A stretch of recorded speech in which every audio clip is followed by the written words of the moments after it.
All right, so Bob asked, Bob, I think from Massachusetts, what's a good way to give ownership of your home to your kids while you're still alive? Yeah, I'm not a fan of that at all. I think Bob lives in Massachusetts, so it might be some estate tax issue here in terms of trying to avoid the estate tax for Massachusetts, because the Massachusetts estate tax is bad. So I'm going to presume that's what we're trying to do. Bob said he's in his mid-70s, and his wife.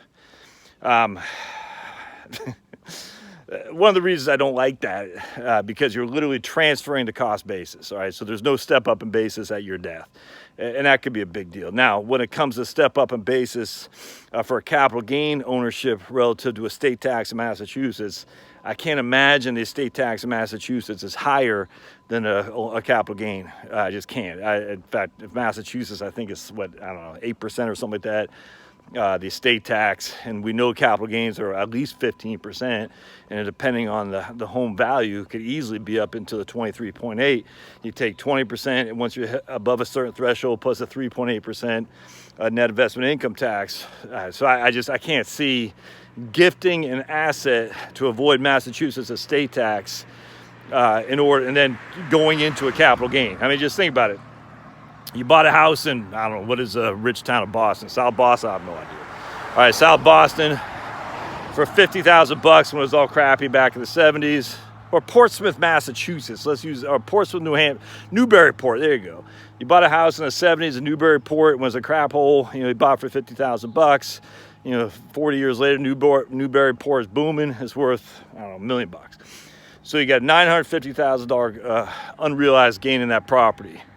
You transfer ownership to your kids, maybe even put them on the title with you, which I don't think is a good move. Either way, now when you die, that $950,000 that you could have given to them tax-free at your death is not tax-free anymore. Why?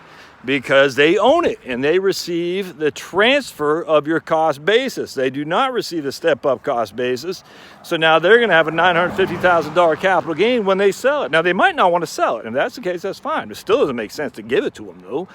Wait till you're dead. Now, you can always put it in a living trust.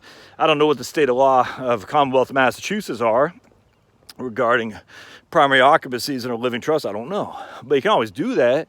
And what you're doing there is you're essentially bypassing probate so that your kids can take ownership of it easily at your death. I mean, a living trust, the whole point about it is it avoids probate, which is nice. And it remains silent, so no one can look at your will and see you got the asset and whatnot. It's not hard to do. It costs a couple $1,000.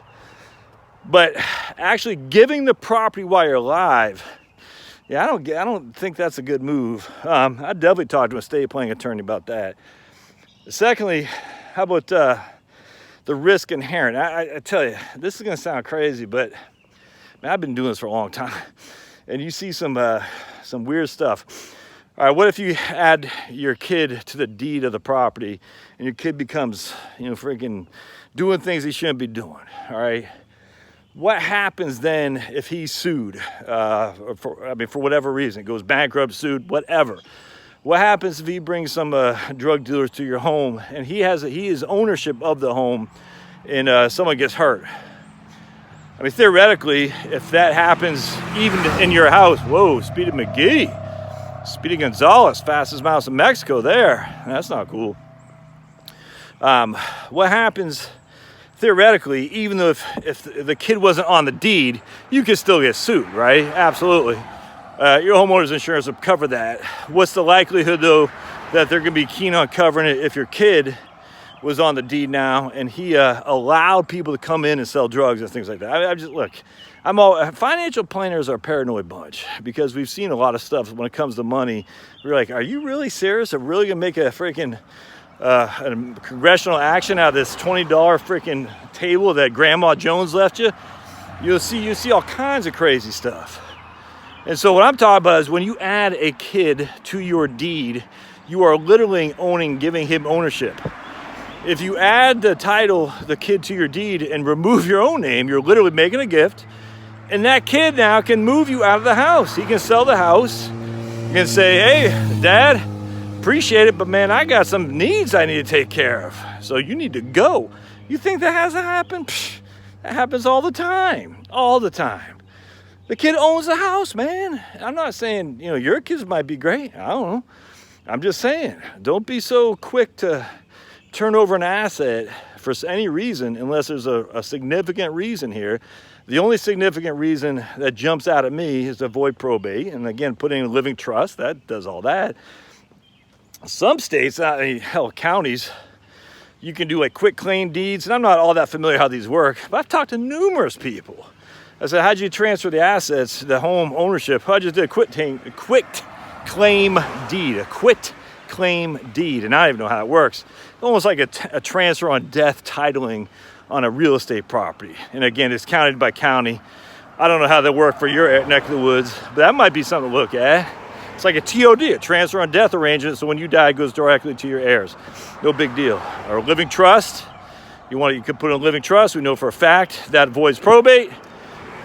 Kids don't need to do anything. And then on top of that, you can name them as co-trustees or successor trustees if you want. So if you guys are incapacitated, you have management of the property while you guys are not in good place. That's another way there too. I think at the end of the day, you got to figure out what you're trying to accomplish. We're trying to avoid estate tax. I don't think that's necessarily the best way to do that, to gift the property. We're trying to make it so we're avoiding probate. Other ways to do that than gifting the property. I'm just not a big fan of that, generally speaking. Anyway, that's my thoughts. Hope this helps. Definitely talk to a estate planning attorney. Massachusetts got some pretty complex laws, man. You definitely got to get legal help there because I think a lot of people who live in Massachusetts don't recognize the conundrum that their estate tax is. I'm definitely looking at that. All right, we'll see you.